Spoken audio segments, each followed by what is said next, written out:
Hello everyone, I'm Homer Owens with East Kentucky Broadcasting, and we're with, once again, the city manager of the city of Pikeville for, I guess it's called the City of Pikeville Report. Donovan Blackburn here. I guess that's what we'll call it, Homer. That sounds good to me. Well, we want to get away from a subject, but we can't seem to get away from it. You have told me off camera that there is maybe some encouraging signs that it's coming to fruition.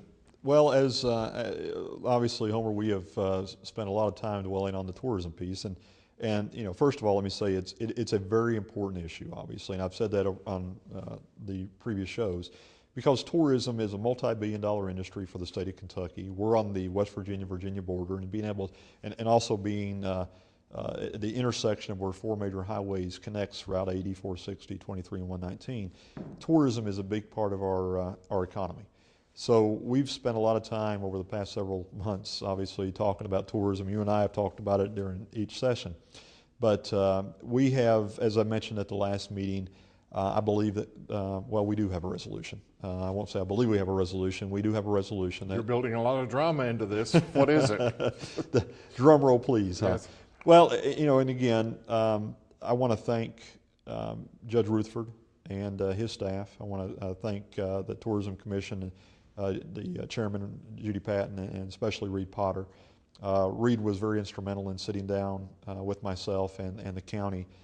We had a meeting the Friday before last. I went over and met with the Deputy Judge, John Doug, and the Assistant County Attorney, Roland Case, myself, and the City Attorney, Rusty Davis, and Reed Potter. And again, and we had met with Judge Rutherford a week before that, and I think I even mentioned during our last taping that we were very close to a solution and a remedy that everybody would be satisfied with.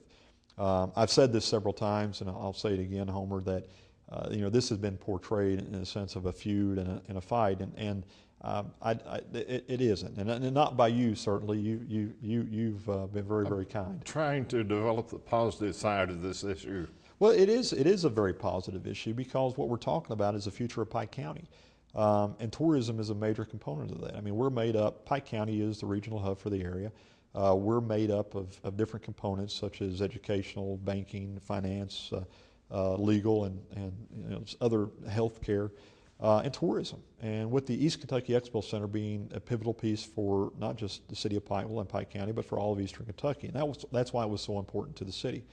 I've said this time and time again for the tourism, the County Tourism Commission, it was a pivotal piece for them also. They were very supportive of the Expo Center, but also had initiatives that they wanted to pursue that they have started.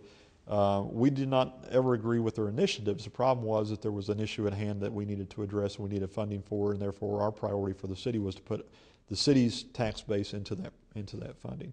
So long story short, in meeting with Judge Rutherford and Roland Case, it was apparent, and again, I don't want to speak on their behalf, but it was apparent from the multiple meetings that I've attended with them that, again, that the judge is very passionate about the Expo Center, very supportive, had said repetitively that the county was not going to do anything that was going to jeopardize the closing of that facility, but we needed to do what we've always done and find a workable solution.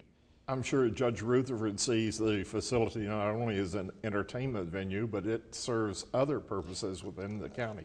Absolutely, and we talked about this before, Homer. I mean, with the recent flooding and ice storms and other tragic events that we've had over the last year, the judges used this facility with the blessing at that time with the Expo Board as a distribution center for flood relief and for staging. Yeah, for staging, and then there's been a lot of press conferences and venues that the county has used to host it's their next door neighbor. I mean, it's the courthouse is right next door to the Expo Center. So, you know, the judge has always, and I've met with him when this thing first started 8 months ago and explained the city's position, has always been very supportive.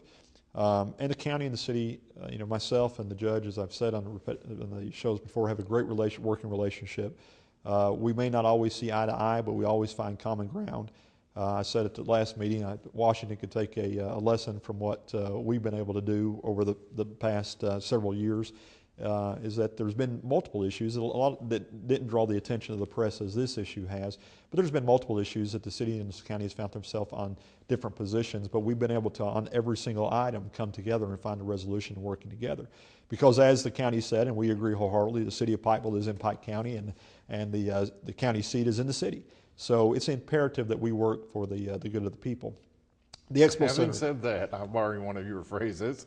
This is all prefacing the final solution. It is, and you know, I know I'm dwelling in building drama, but I think it's important for the viewers out there to understand that their government is at work. I mean, it's not just sitting back and feuding as it's been somewhat portrayed, because it's not been feuding. It's been an issue of different positions. And you know, certainly we understand that the County Tourism Commission wants to pursue marketing. They want to build their website. They want to get, you know, as I have put it, I come from retail, as you know, Homer, from years before I came to work for the city. And no matter what I put on the shelf, and this is the analogy that I use, no matter what I put on the shelf, if I don't turn the lights on, nobody can see it. And the same thing goes for these tourism events. You know, if we don't market some of these things, then you know, the people outside of our area isn't going to see them. We're only marketing to our local people, which isn't what we're trying to accomplish. If there's anything I understand, it's marketing. I know you do. You certainly do. You've been in it a long time and do a wonderful job. But with that said, we came together, and I'm going to reflect back upon the Kentucky League of Cities position. And of course, Mr. Case, Roland, even in front of the fiscal court, said that he certainly understands the KLC's position and agrees with part of the position, but there was some question as to what direction, how that we go about this.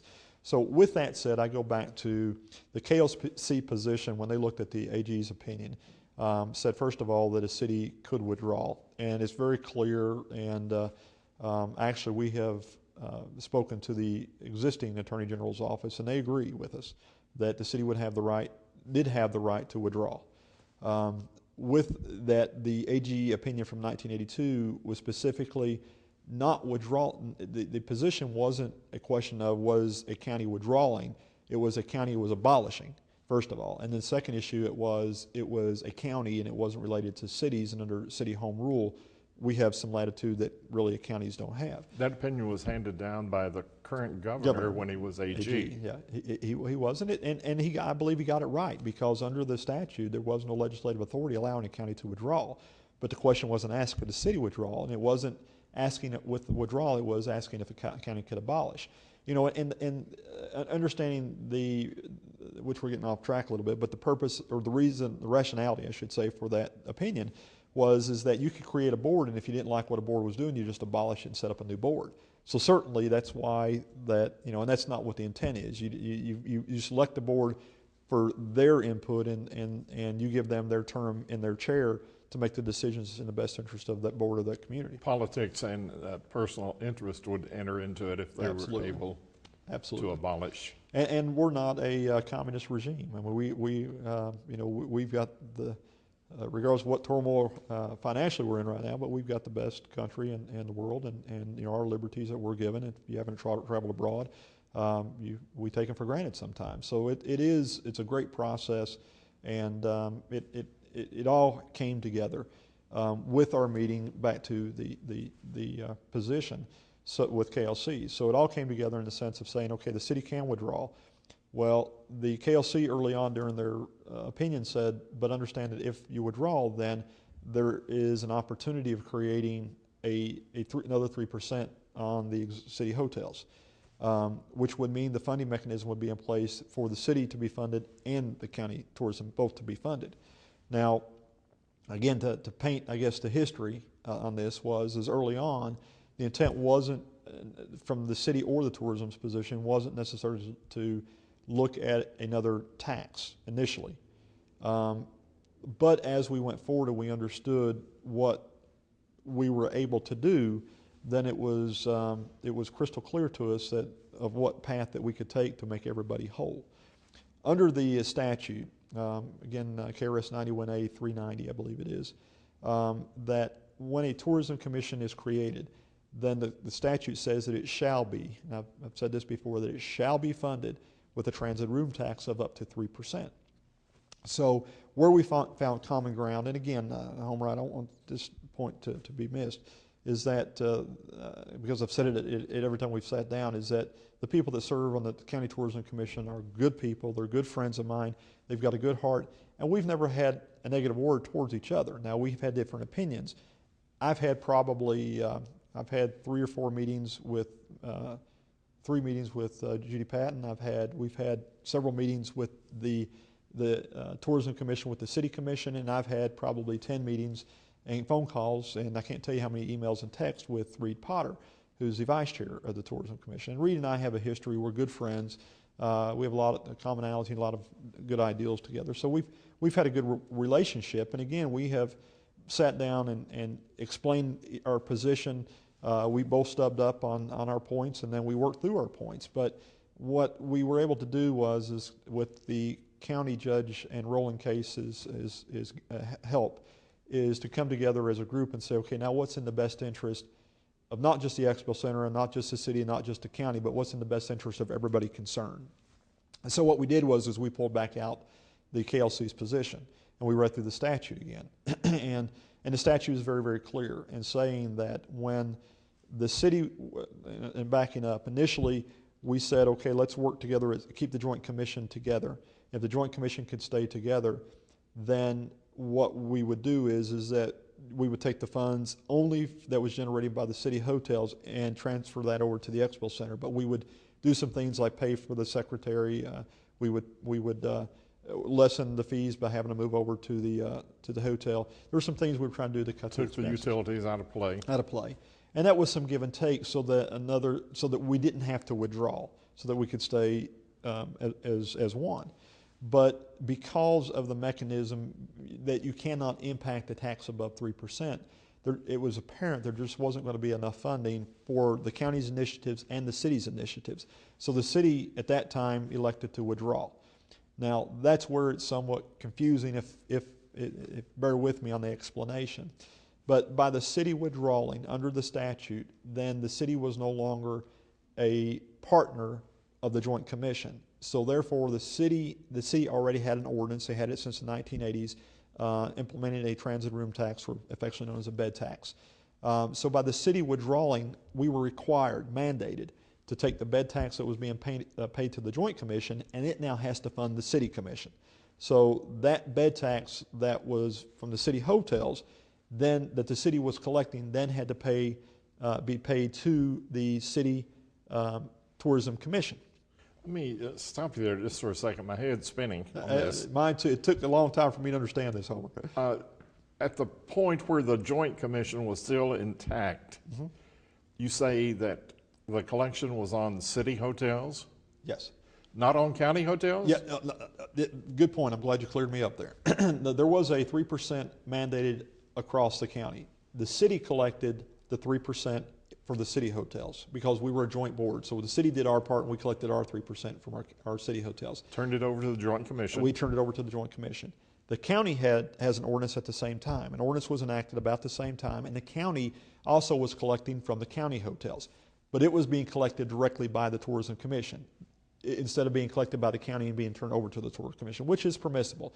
The ordinance gives, or the law of the KRS gives the city or the county the right to either collect it directly and then turn it over, or to let it go directly to the Tourism Commission. County Fiscal Court, Pine County Fiscal Court has voted now to collect that tax and turn it over to the county commission. Well, and basically the county's position in what we all agreed to and what they brought before the fiscal court was we said, okay, look, once the city withdrew and rolling case, city attorney, KLC, and the AG says that we can withdraw. Once we withdrew, then we were mandated to take our funds. Well, there's a 3% cap. So the county, in other words, as a joint commission, the county can't put 3%, the city can put 3% because that would be 6%. The KRC says one commission can receive up to 3%. So by the city having an ordinance already in place and kept collecting the 3% and then moving our 3% over to the city, well now the county Tourism Commission was not collecting the 3% in the city now because we had withdrew it. So the county's existing ordinance then, it was triggered. It was mandated, it was mandatory in other words, under the KRS, that the county's existing ordinance, then they start collecting the 3% for the County Tourism Commission from the city hotels. So it wasn't, the question I've been asked by the press is, so the county and the city, who implemented a new tax? And the answer is neither. The answer is that by the city withdrawing, our tax had to be shifted over to the City Tourism Commission. The county already had a tax in place, but they weren't able to collect it because we were already at the maximum. So by the city withdrawing, the county's existing ordinance then come into play because they have what's legislative taxing authority over a city municipality. So therefore, by a countywide tax, then since they were no longer, since the County Tourism Commission wasn't hitting the cap of 3% because now they're at 0, then the county's ordinance then came into play. So therefore, the county's tax comes into play of them of having to now start collecting the 3% by the city. So what is transpiring now, and that's, I know, like you say, everybody's head spinning trying to understand it, but everything is mandated by statute. Now, let's talk about a little bit.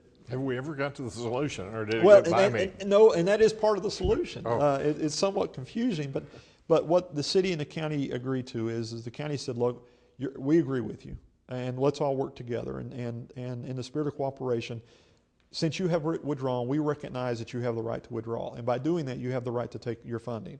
But also recognize that by you withdrawing, recognize that the county also has the right to implement that the 3% that is already part of our ordinance, we are now mandated to start collecting that 3%. So we said we recognize that. They said they recognize their side, that we can withdraw. So the fiscal court then took action, basically recognizing that their ordinance, recognizing or understanding that the city has a right to pursue. But that was not without its element of dissension also on their vote. Well, the only thing I'll say to that is that it's politics. We have, you had 5 members of the city commission that agreed with this direction. The Kentucky League of Cities agreed with this direction. The assistant or the county attorney's office agreed with the direction. The KLC agrees with this direction. The county judge and most of the magistrates agree with this direction. It was a 5-2 vote. But you've got 2 members that didn't agree with it for their own personal reasons. I'm not certain why. But everybody's entitled to their opinion. But it's apparent that the solution is the best solution. And with that said, Homer, what the intent is even to show that the city and the county is united on this, and I'm talking about my office and the county judge's office, is there's a letter that has been drafted that will go out to the hotels under the mayor and the county judge's signature. It's the first time since I've been here that the mayor and the county judge has jointly signed a letter that has went out to business owners. So the letter is in the county judge's hands right now. We've already reviewed it. The attorneys have reviewed it. And basically it's just explaining exactly what I've just explained, that they're effective the 1st of September. But the city hotels will be mandated to submit. There's a form that they have to submit to the city. They'll be submitting that same form with an additional 3% tax that will go to the County Tourism Commission. Now, again, making this abundantly clear is that tax is paid by the person that travels and stays here. It's not paid by the businesses.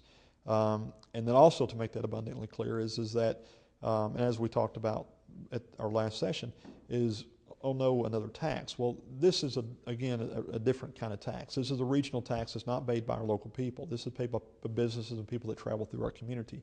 And the example that I've used is that if you go to Lexington, and I've recently traveled to Lexington, Louisville, Washington, and Greensboro, North Carolina, and in each case, every one of those cities actually is still higher than what our local tax is. Our local tax will now be 6% for a transit room tax, 1% for the expo tax, and then 6% for the state tax, for a total of 13%.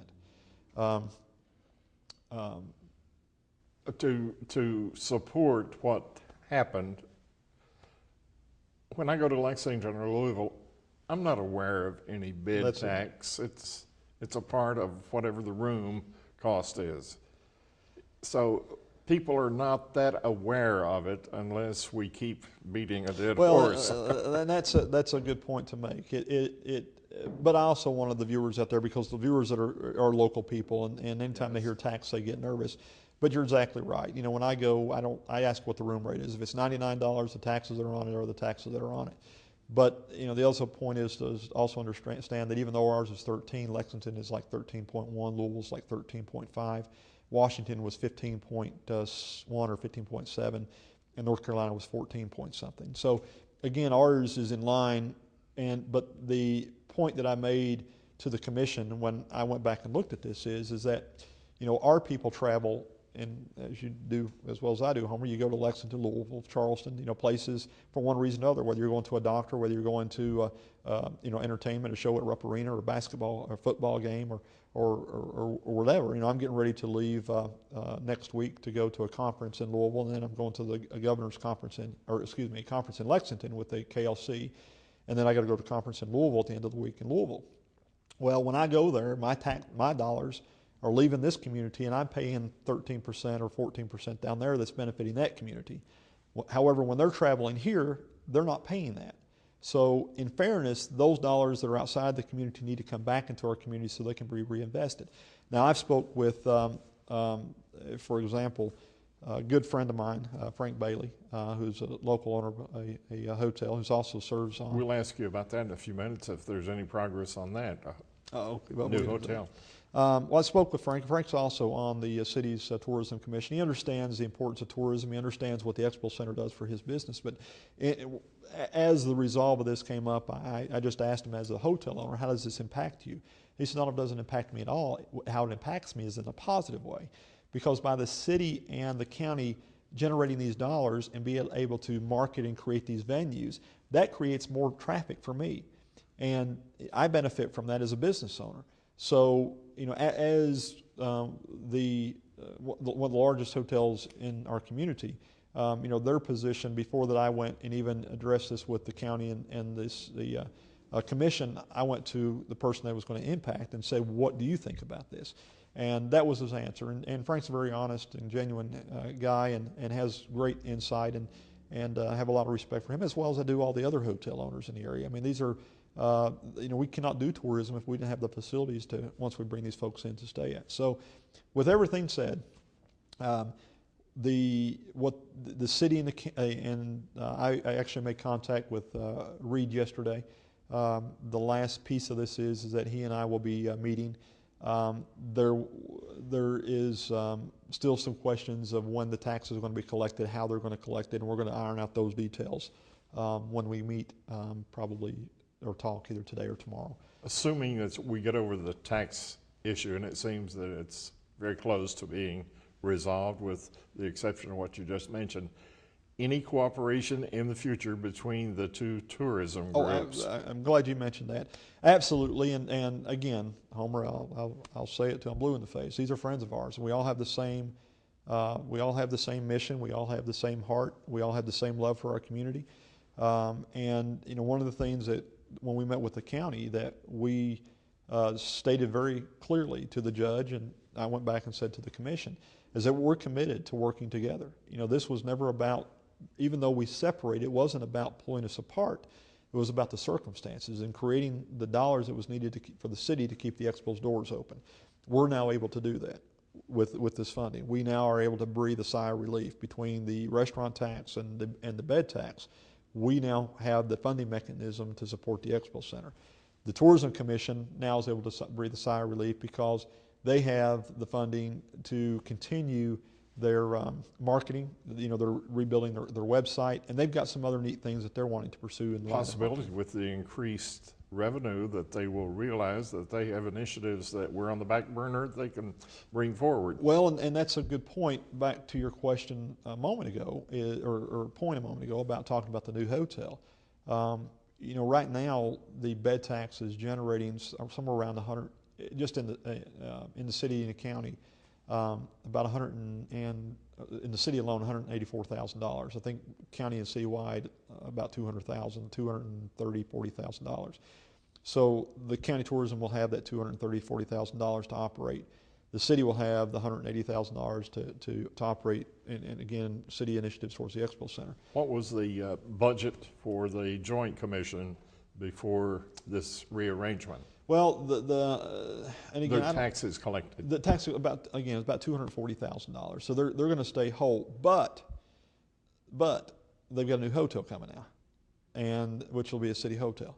So with that, I estimate probably hopefully another $50,000 or $60,000 in bed tax will be generated by the second hotel, which, by the way, you asked me a moment ago, is they are currently working on the infrastructure, the utilities, hope to break ground on the utilities over the next couple of weeks, and then the actual start of the actual foundation looks to be somewhere around March.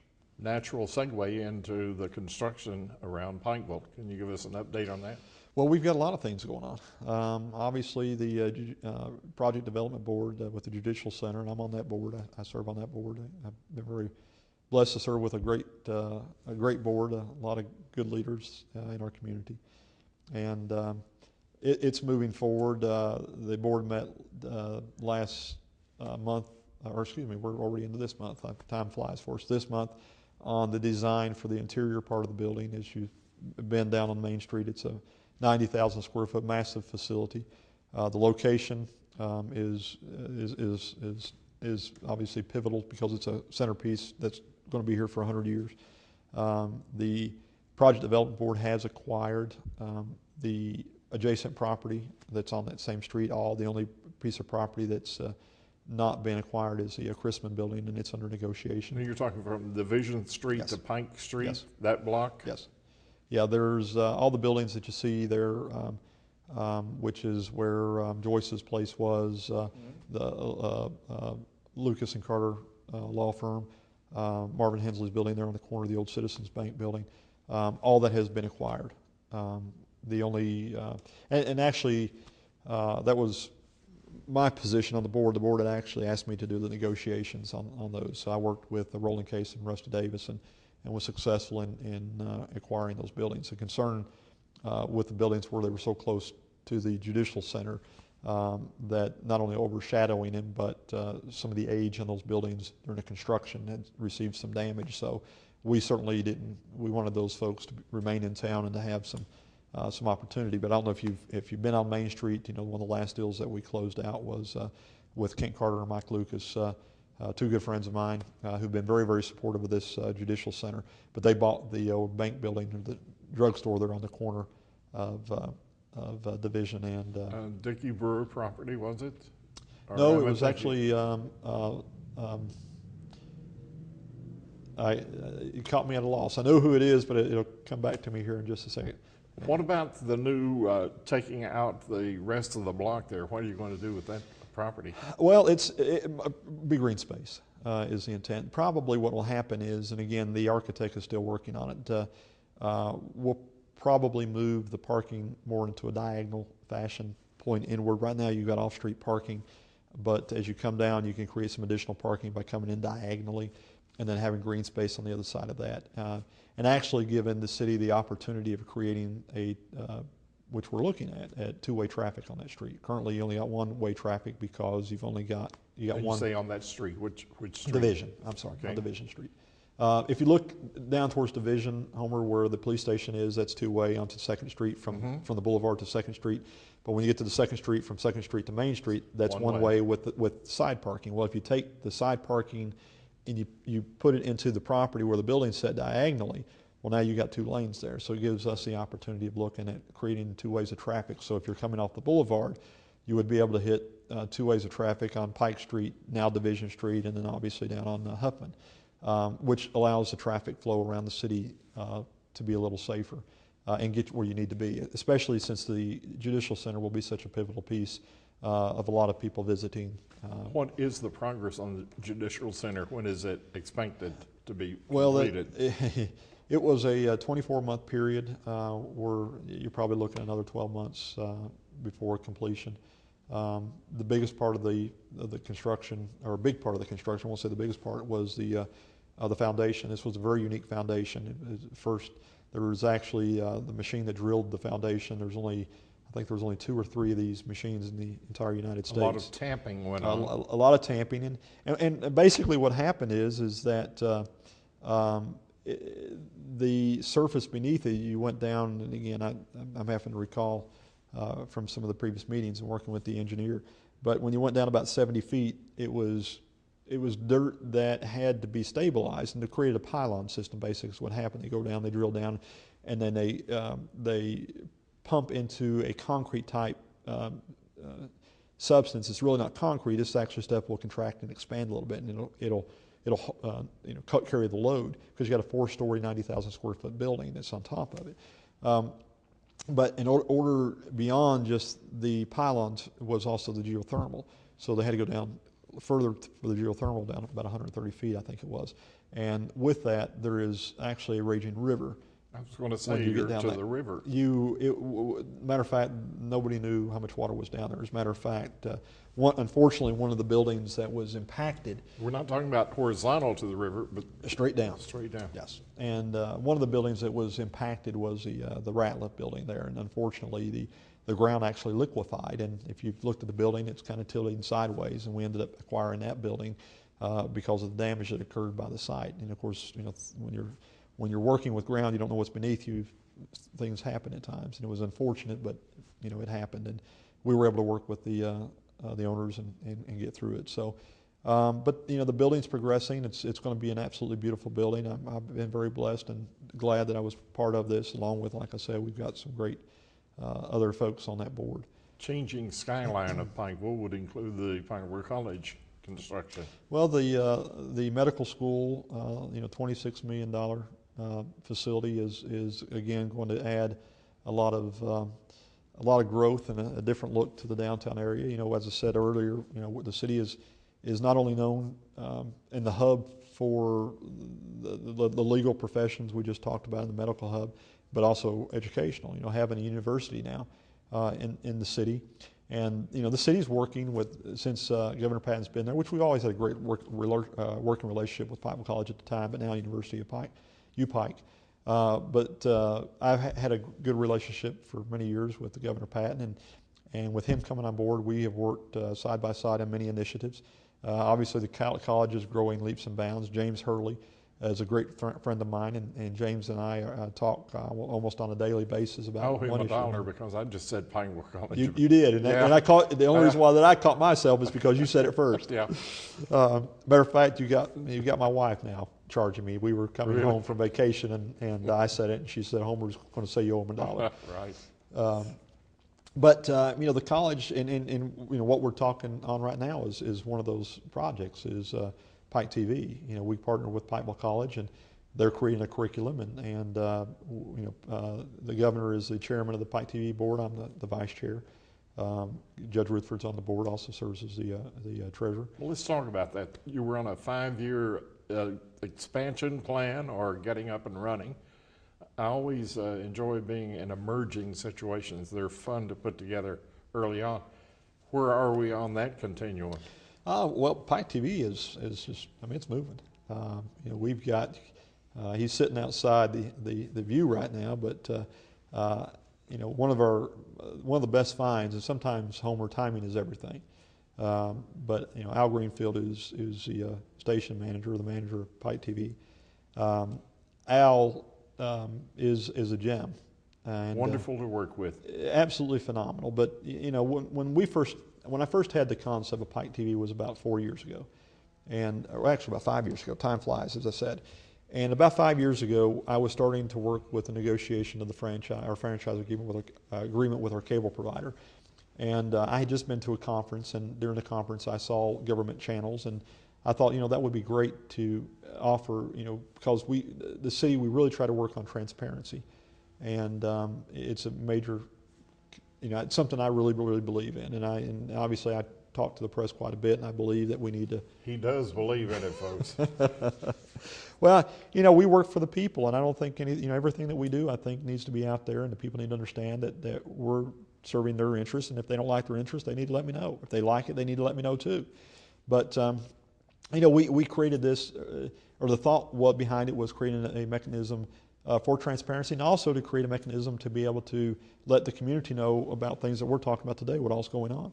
So worked with the franchise agreement. It took us about 4 years to complete it and get it signed, and then part of that agreement, working with our 2 cable providers, was to create a government access channel. The county judge at the time, when Rutherford Judge Rutherford came on, was elected, he had contacted me and knew that the city was working on our franchise, and said they were going to start on theirs pretty soon. and wanted to form an alliance and create a combined government channel. Well, we worked on it for a little while, and then looked at our options and went back and forth. Well, then what happened is that we finally signed our document, our agreement, and Governor Patton happened to come on board with the college. And during his inauguration event that night at the banquet, I approached him and said, "Governor, I'd like to talk to you about an opportunity." And I gave him a little bit of a spiel, and he said, "Love for you to come up tomorrow and let's discuss it." So I went up to his office and talked about how the college role should be in this, and how I felt. And we spent probably about 2 hours discussing. He called me back up the next day, had his faculty in there, and we started hammering out the details. And we invited Judge Rutherford to the table again because, as I said, we were working towards this, but kind of had fallen off a little bit because we hadn't had our franchise agreement completed. It's a natural coalition, city-county. Well, and it grew into the, with education as a component of that, to the school boards, and then, looking at what other professions in the hospital, obviously being, having the regional facility here in the National Hospital, but the health concerns that we had. So when that came about, the Governor Patton, myself, and Judge Rutherford became, out of the 8-member board, became the search committee to try to find the right person that we could get a startup. Because when I started, I went to Lexington and Louisville and to Winchester and looked at all these communities that have these government channels, and it was a very complex process. And I knew I was in over my head, but still knew what the vision was, and had the support of the commission and the county and the governor. So we did a nationwide. We didn't go local. We went nationwide. We enlisted Linda Ain, who is our attorney. Linda is also the over the state's communication conference, is what I'll call it, but their board, and Linda is she is the expert in communication, television contracts, and all this stuff in the state of Kentucky. So she helped us get the word out, and we approached various national agencies for a job search. So long story short, we interviewed. I can't tell you how many people, and just nobody really fit the bill, because we wanted somebody that was going to fit in with our community. We wanted somebody that understood the business, that had the right personality, that had the drive, that had the experience, that understood, could be, as the governor put it, the head cook and the chief dish bottle washer. Mm-hmm. So that's what we wanted, and it was we didn't rush the process. We flew people in here from all over the nation to interview. And what we found is there was somebody actually in our backyard in Lexington that fit the bill. So Linda told me about this guy by the name of Al, and a really neat guy, had about 30 years experience, and I hope Al is off camera. I'm not telling how long he's been in the profession, but had I was overlooking his reaction, making sure he's not getting ready to throw something at me. But Al, his background in not only running a station, but doing documentaries for History Channel, A&E, various agencies out there. And when I first spoke to him, we just meshed. I mean, great personality, good guy, had a lot of good ideas. Invited him down, brought his wife down. We had some good conversation, showed him the community.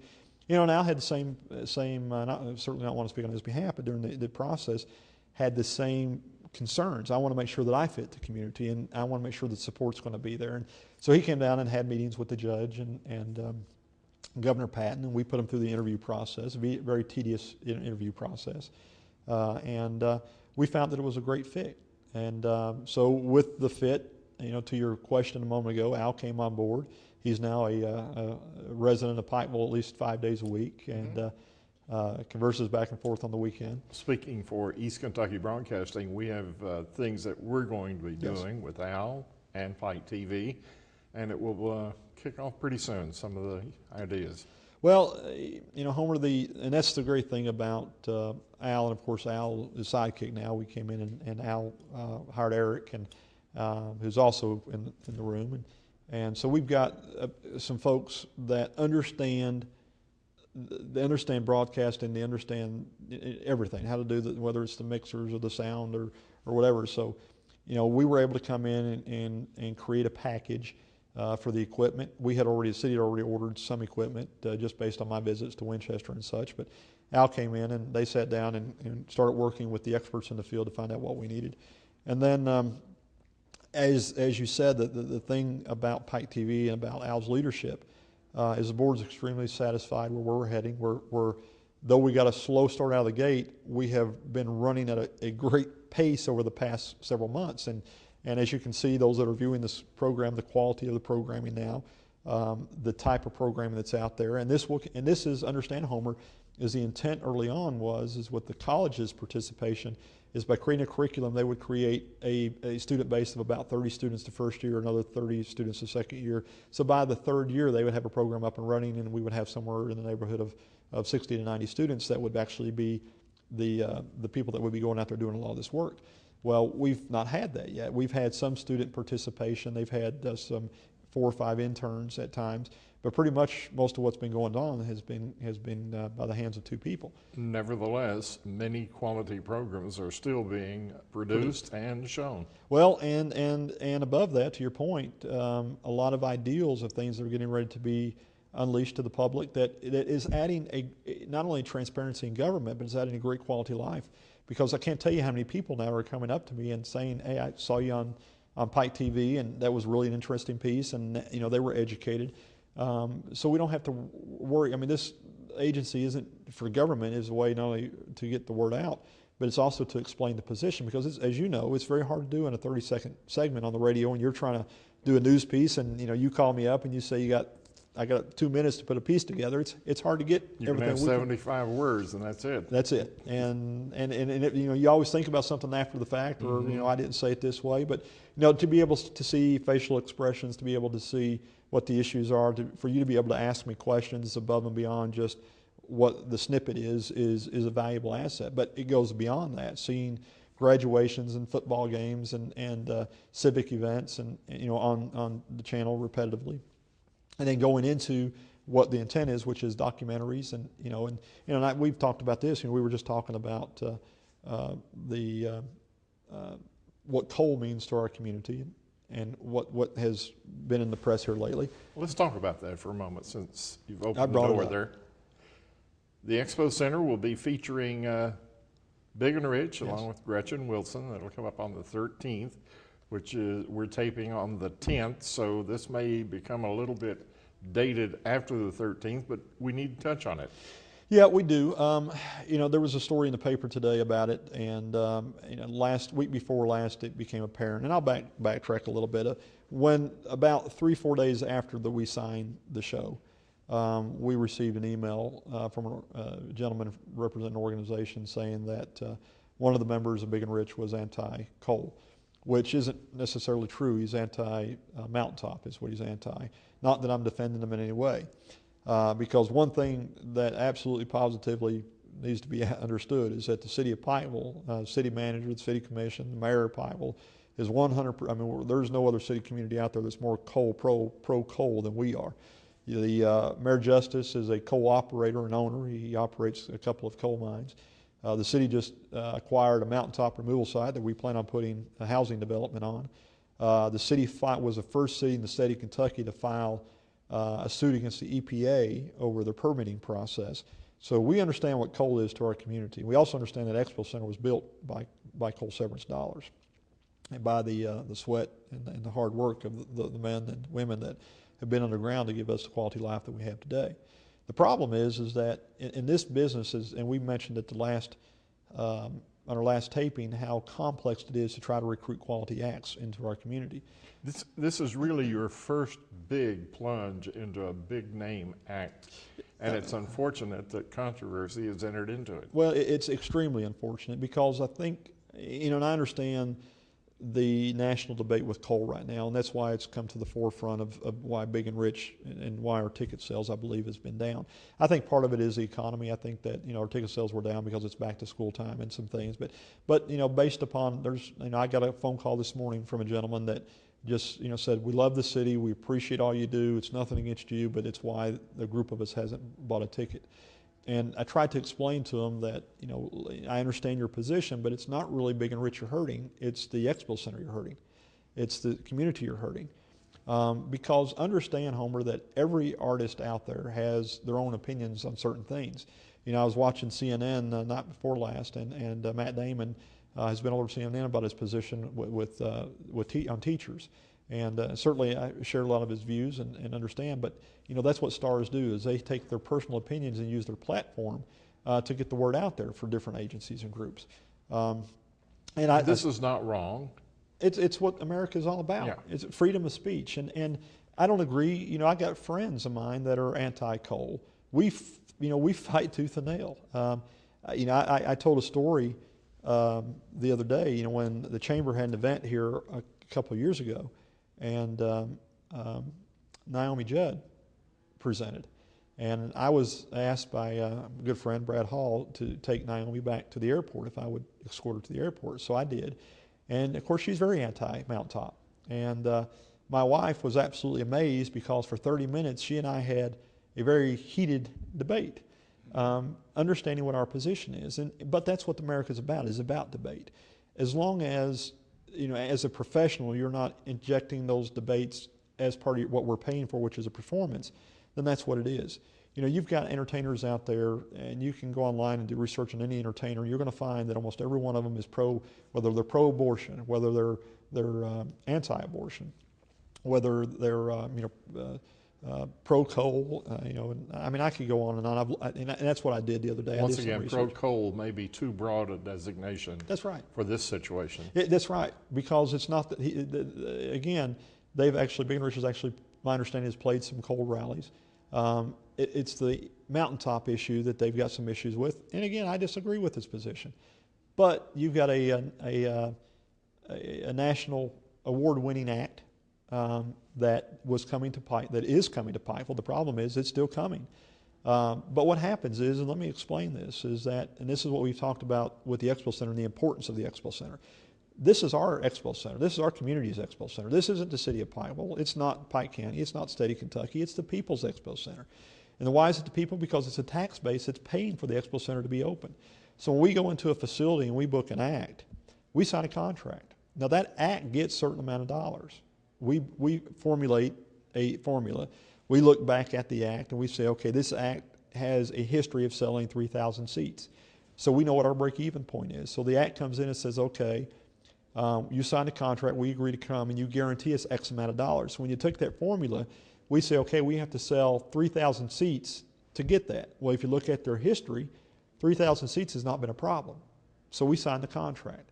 Well, if you sell below that, we pay for it. The act still gets paid. So Big and Rich will still get paid. The people that will lose in this matter is the taxpayers. You make a good point. We're the ones that has to absorb the dollars.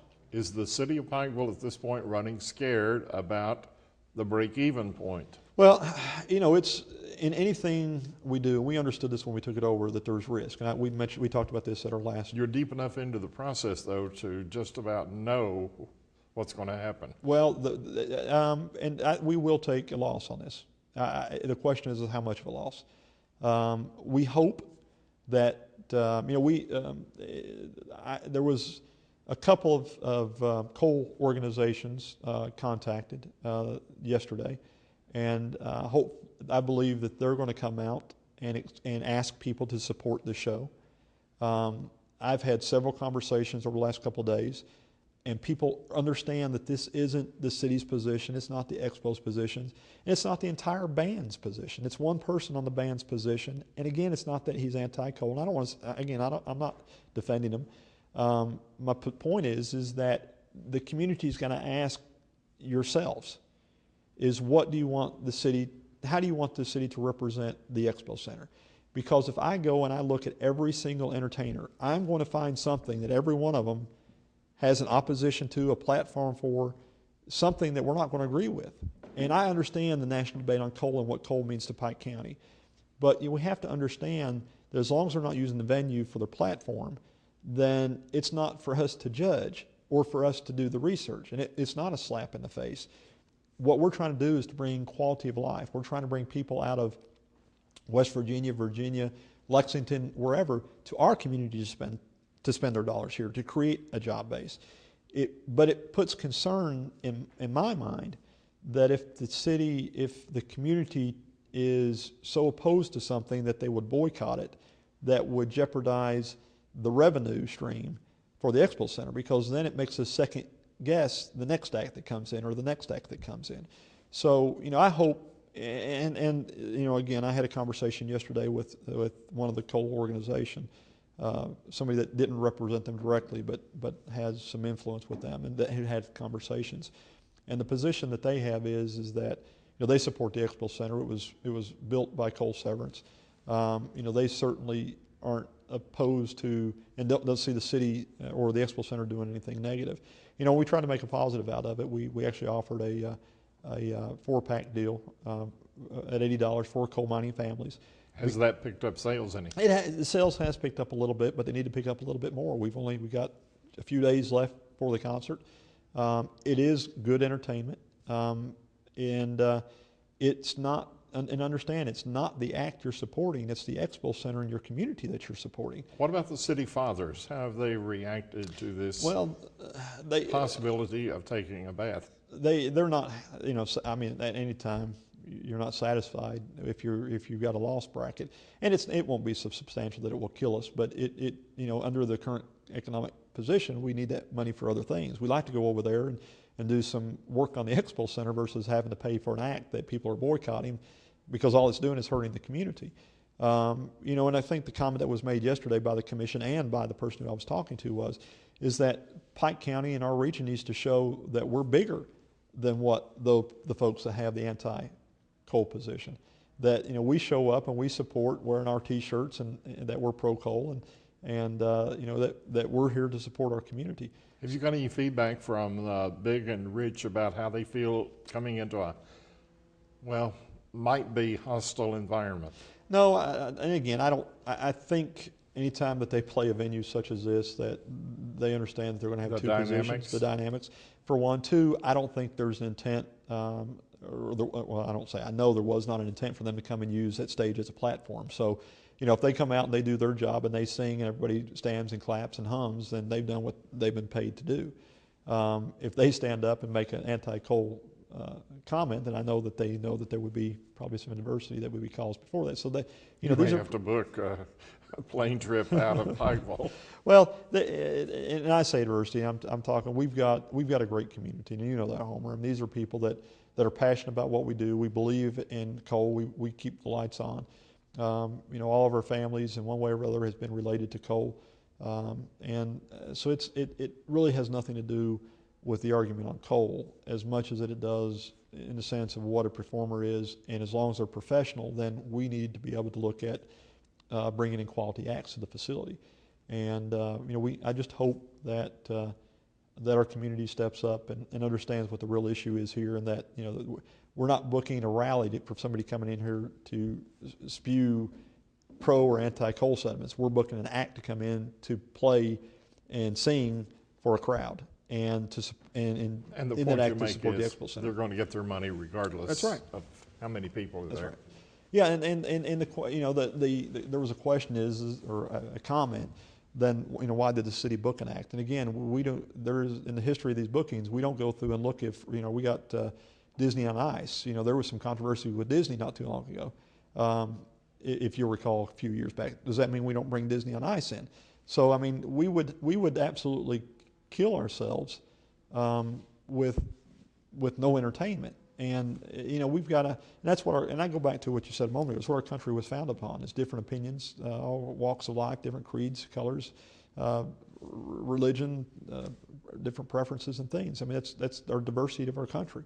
And we typically, as a country, we grab a hold of that diversity and hug it, and are thankful, not that we agree with it, but that we have the rights to do. And certainly, people have a right to boycott. But my position is understand that that you're boycotting your own facility, and we and above all, the city commission doesn't agree with somebody that's got anti-coal positions, and we've proven that by we sued the EPA. That was a big step for the city of Pikeville. Unfortunately, time has caught up with us. It again. has. It's flown for this hour. We've been talking with Donovan Blackburn, the city manager of the city of Pikeville, and in about 6 or 7 words, we reached a resolution on tourism. We have reached a resolution, and I feel that by the end of this week, it'll be behind us and we're ready to move forward. Okay, that means And work jointly as a team. Oh, absolutely. That means when we meet again 2 weeks from now, I assume, you'll be able to tell us what the complete package of the resolution is. Yeah, I will. That's wonderful. I look forward to that. Well, thank you so much. City of Pikeville Report with City Manager Donovan Blackburn. I'm Homer Owens for East Kentucky Broadcasting.